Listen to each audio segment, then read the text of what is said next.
안녕하세요. 통일담담의 아나운서 조수빈입니다. 탈북 청소년들의 안정적인 정착을 돕고 있는 분이죠. 여명학교 조명숙 교장 선생님. 지난 시간에서 또 나오셨습니다. 안녕하세요. 안녕하세요. 또 네. 류유진 씨도 함께 안녕하세요. 해주셨습니다. 예. 한번 가서 수영 강습 한번 좀 해주시면 어떨까요? 언제든 불러주시면 네. 제가 그러니까 선수급으로 만들어 놓겠습니다. 네. 저희가 알아야 돕잖아요. 일반 학교 과정과 많이 다를 것 같아요. 네. 대안학교 약간 플렉시빌리티가 있어갖고 국어하고 국사만 일반 학교에 50% 이상만 가르치면 다른 교육과정은 저희들이 짜면 돼요. 네. 여기서 살면서 접하게 된 많은 경우가 있잖아요. 그런 것들을 가르쳐주고 그 다음에 가서는 또 통일 한국까지 이렇게 가르쳐주는 적응 교육을 주로 했다면 지금은 중국 출생 아이들이 많아서 한국어를 이제 체계적으로 이제 한 12시간을 이렇게 배정을 해요. 그래야지 빨리 느니까. 언어가 굉장히 중요하군요. 그렇죠. 네. 또 언어 하면 좋은데.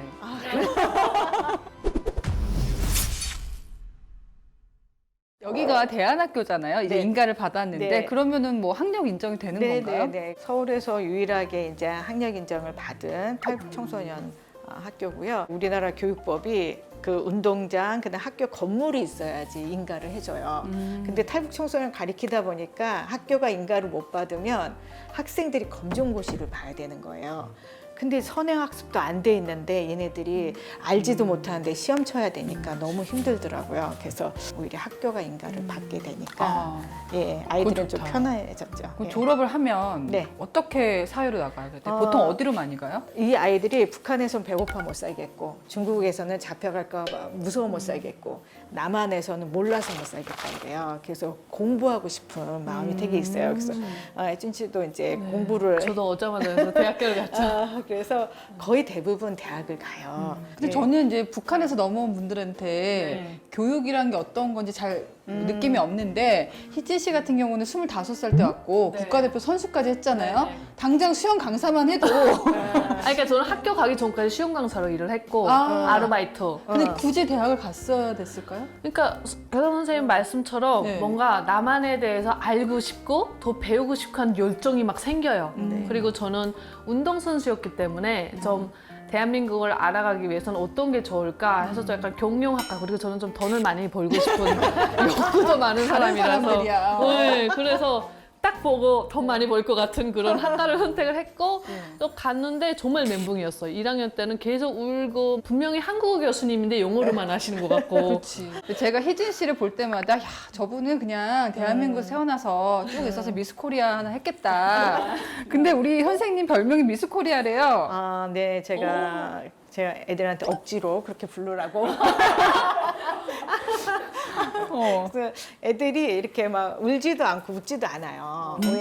왜냐하면 웃으면 죄책감 생기고, 왜냐하면 가족들, 자기 때문에 어려움을 겪을 가족들 생각나고, 한 번 울면 무너질까 봐 울지 않는다. 그래서 제가 속상하다. 학교에선 자꾸 웃기려고 하고 또 이제 같이 울고 이래서 그 왕관 쓰고 출근하시나요? 드레스 입고. 이런 분들의 따뜻한 그 배려 때문에 청소년들이 이제 조금씩 정착을 하게 될 텐데, 사실 제가 예상하기에 네. 중간에 포기하는 친구들도 많을 것 있죠. 같습니다. 있죠. 못 따라가서. 네네네. 어떤 네. 점을 어려워하나요? 이제 본인이 어려운 부분도 있고, 가족들한테 연락이 오면 내가 공부를 한다는 게 너무 이기적으로 느껴지는, 돈 벌어야 되니까. 돈 벌어서 보내줘야 된다라고 생각을 한 것 같아요. 특히나 이제 가끔 이렇게 물난리가 많이 나잖아요, 북한이. 그러면은 어떻게 해서 연락이 오는 거예요. 그래서 집이 떠내려갔다 뭐 이러면은 정말 공부를 열심히 하고 있었는데도 중간에 이제 포기하는데 차마 걔네들한테 계속해라는 말이 안 나오는 거예요. 그리고 이제 적응하기 힘들어하는 그런 아이들도 있고, 또 이제 공부를 너무 오래 안 해봤잖아요. 한국 애들도 공부하기 싫어하는데 그래서 공부를 너무 오랜 기간, 장기간 이제 교육 공백이 있었던 애들이 다시 이렇게 하기가 쉽지가 않은 거죠. 좀 깜짝 놀랐던 네, 게 네. 탈북 청소년들, 젊은 층에서 자살률이 그렇게 높다는 거예요. 네. 근데 우리가 모르고 생각할 때는 아니 네. 북한에서 너무 먹고 살기 힘들, 네. 인간적인 그 네, 삶이 네. 어려우니까 네. 그것보다는 남아 사는 게 나을 텐데 네. 왜 자살을 하지? 네. 정서적인 결핍이 네, 인간에게는 그렇게 크구나. 그렇죠. 네, 맞습니다. 그래서 네. 제가 오늘도 이제 학생의 어머니가 자살을 한 거예요. 그래갖고 지금 갔다가 이렇게 뭐 좀 도와주고 왔는데 북한에서보단 나을 텐데 그게 아닌가 봐요. 그 탈북하고 한국에 올 때까지 모든 에너지를 다 쓴 거예요. 그래서 번아웃이 온 그렇죠. 거. 방전됐는데 예. 이것을 충전할 시간과 여유를 우리가 줘야 되는데 계속 넌 왜 잘 못하니 이런 느낌으로 보고 그리고 그 상처를 치유해야지만 다른 거 갈 수 있거든요. 근데 여기선 더 나으니까 빨리 뭐뭐 해. 물론 혜진 씨처럼 정말 특이한 분들이 몇 분 계세요. 바로 와서 이렇게 하는. 연예인 됐어요. 네. 근데 시간이 필요하다. 충전할 시간. 맞아요. 몸과 마음의 상처를 치유할 시간들이 좀 필요한데 우리 뭐 몇 개월 만에 뭐 생계비 자르고 뭐 하면은 뭐 해야 되고 이런 식으로 하는데 조금 여유를 주는 게 오래 갈 수 있다. 너무 많이 오죠. 예. 그러니까 20대도 그렇습니다만 10대 청소년들한테는 가족과 관련된 이슈가 그렇죠. 예. 굉장히 많이 흔들어 놓지 않을까라는 생각이 듭니다. 저희 이분 참 놀라운 게 남편은 무슨 일 하시는지 아세요? 난민단체에서 활동을 하신다고. 예. 저희가 중국에서 이제 탈북민들을 도우면서 이게 우리한테는 같은 민족이지만 이게 외부에서 봤을 때는 탈북 난민이구나. 그래서 난민을 도와달라고 중국에다 그렇게 얘기를 했어요. 그랬더니 중국에 있는 사람이 야 우리는 난민들을 많이 받아들이는데 한국은 니네가 6.25 때나 일제시대 때는 다 난민이었는데 우리 난민이었지. 그렇죠. 근데 난민을 너희들 한 명도 안 받아주고 우리한테 오히려 난민 받아달라 그래 이러더라고요.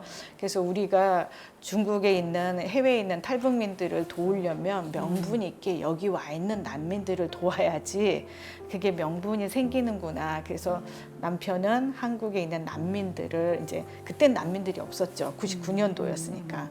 그래서 올 거다라고 생각하고 돕는 일을 시작했고 저는 이제 학교를 준비하고 있었죠. 네. 부부가 다 이렇게 헌신하는 삶을 사시네요. 부부 싸움도 안 하시겠어요? 아니 그러진 않아요. 그건 달라요. 아주 달라요. 제 눈에는 장동건처럼 보였는데 미스코리아 사진을 좀 부탁드리겠습니다. 사진 절대 제발. 가까이서 많이 지켜보셨으니까 아까 그 네. 뭐 가족 얘기도 하셨지만은 탈북 청소년들에게 네. 가장 중요한 거 뭘까요? 이분들의 그 너무 고생을 많이 하고 한국에 왔는데 내가 이제 제대로 적응 못하는 것 같고 아무리 열심히 해도 못 따라갈 것 같고 이렇잖아요. 그래서 저는 좀 트릭이 다르다라고 생각을 하고 그리고 너희들은 존재 자체가 굉장히 중요한 사람이고 사명이 있다. 왜냐하면 먼저 온 미래라고 하고 통일 시대를 준비한다고 하는데 그럼 분단 시대를 어떻게 마무리하느냐? 그거는 분단 시대에 가장 상처받은 사람들을 치유해야지 그게 마무리가 되거든요. 그러니까 그 사람들을 미리 치유하고 우리가 그걸 배우는 거예요. 이분들을 어떻게 치유해야 되나? 또 어떻게 같이 살아야 되나 그런 아주 소중한 존재다. 그래서 의미 조명을 좀 해주면 이 아이들이 그게 힘이 돼서 일어서더라고요. 그렇게 우리가 봐주고 그렇게 격려해주면 이 아이들 우리 희진 씨처럼 아무리 어려워도 끝까지 해내더라고요. 시간이 걸릴 뿐이지 결국은 해내는 사람들이다. 예전에는 탈북자들 하면은 우리가 도와줘야 되는 존재, 우리보다 어려운 존재라고 많이 생각했지만 오히려 이렇게 성공하신 분들도 굉장히 많거든요. 한국 사회에서는 어떤 역할을 하면 좋겠다고 생각하세요? 저희가 너무 감동받았던 게 뭐냐면 우리 아이들이 뭐 쪽방도배 가면 늦게 나오는 거예요. 남한 아이들은 빨리 나오는데 그래서 왜 이렇게 늦게 나오지? 들어가 보면 자기 주머니에 있는 모든 걸 그 할머니한테 주고 나오는 거예요. 그러니까 할머니도 눈치를 보니까 얘가 가난한 애인데 탈북자 애인데 안 받겠다 서로 싸우면서 그래서 제가 이 아이들은 정말 뭔가 자기 마음에 공감 능력도 있고 튀르키예에서 지진이 났잖아요. 근데 우리도 도움 받았으니까 우리가 도울까 그랬더니 자기 장학금까지 다 내서 500만 원을 모은 거예요. 저희 여명학교에서. 그래서 그거를 투르키예 대사관에 제가 대사관 높은 사람 나오라고 이 돈 우리 애들 남한의 어떤 사람들보다 되게 귀하게 모은 거라고. 그래서 높은 사람이 나와서 받아주라고. 그래서 이렇게 했는데 그게 이제 신문에도 나고 튀르키예 그 정부에서도 되게 고맙다고 그 어린이날 무슨 방송 촬영을 저희 학교에서 했어요. 그래서 우리 아이들이 정말 그게 이쁜 모습이 안 보여져서 그렇지 남을 도울 때는 진심으로 돕고 세상을 따뜻하게 만들 수 있는 아이들이에요. 또 도움을 받아본 사람이 남을 또 도울 수도 있는 네. 것 같습니다. 정말 그 삶 자체가 너무 감동이고 뭉클한 부분이 참 많고요. 앞으로는 어떤 계획이 있으세요? 저희 그 여명학교가 지금 조금 어려워요. 그 어디 정착을 해야 되고 그게 아이들한테 좀 운동장도 있고 이런 그 환경이 되게 중요한데 저희가 이제 이사를 가려고 시도했는데 주민들이 탈북 청소년들 학교다. 그래서 이제 반대를 하나요? 반대를 해서 못 갔어요. 그래서 임시적으로 있는데 26년 2월에 또 옮겨야 되는 상황인데 지금 아직 결정된 게 하나도 없고 날마다 볼 때마다 선생님 우리 이제 여기 계속 있을 수 있어요? 아니면 어디로 가요? 이렇게 물어보는데 제가 답변을 못 하고 있어요. 그래서 이런 문제들을 같이 다 해서 풀었으면 학령 인구가 줄어들어서 네. 대한민국의 저 중고등학교가 지금 서울 한복판에서도 폐교가 많이 되고 있거든요.